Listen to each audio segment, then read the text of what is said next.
batis na nagiging madilim dahil sa yelo, at kung saan natatabunan ang nagtutunaw na nyebe. Ngunit humihinto sa pagagos kung tagaraw, at sa init ng panahon ay natutuyo at nawawala sa kanilang mga landas.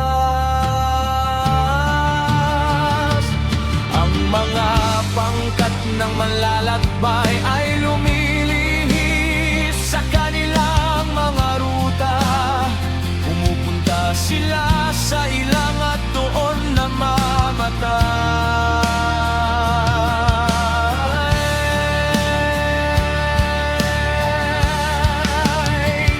Ang mga pangkat ng tema ay naghahanap ng tubig.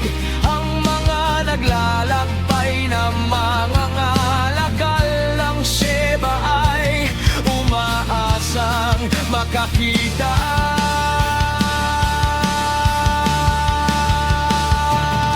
Sila'y nalilito sapagkat sila'y nagtiwala. Dumating sila roon, ngunit sila'y nabigo lamang. Ngayon kayo naman ay napatunayang walang naitulong.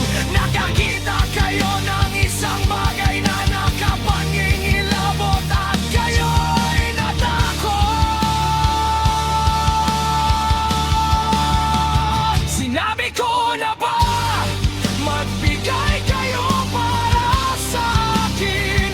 Magbigay kayo ng pantubos para sa akin mula sa inyong kayamanan. Iligtas ninyo ako sa kamay ng kaaway. Tulungan ninyo ako mula sa kamay ng mga walang awa.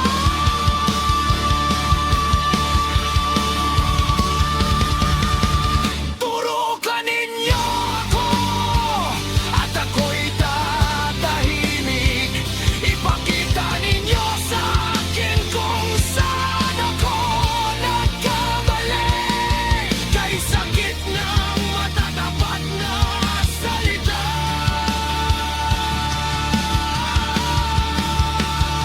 Ngunit ano ang pinatutunayan ng inyong mga pangangatwiran? Binabalak ba ninyong ituwid ang aking sinabi at ituring ang aking mga salitang nagmumula sa matinding damdamin? Gaya ng hangin,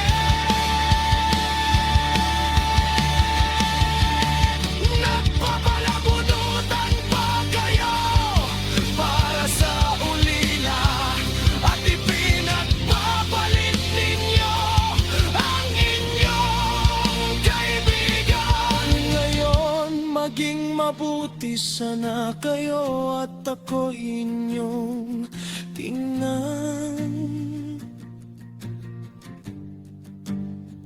Magsisinungaling ba ako sa harap ninyo?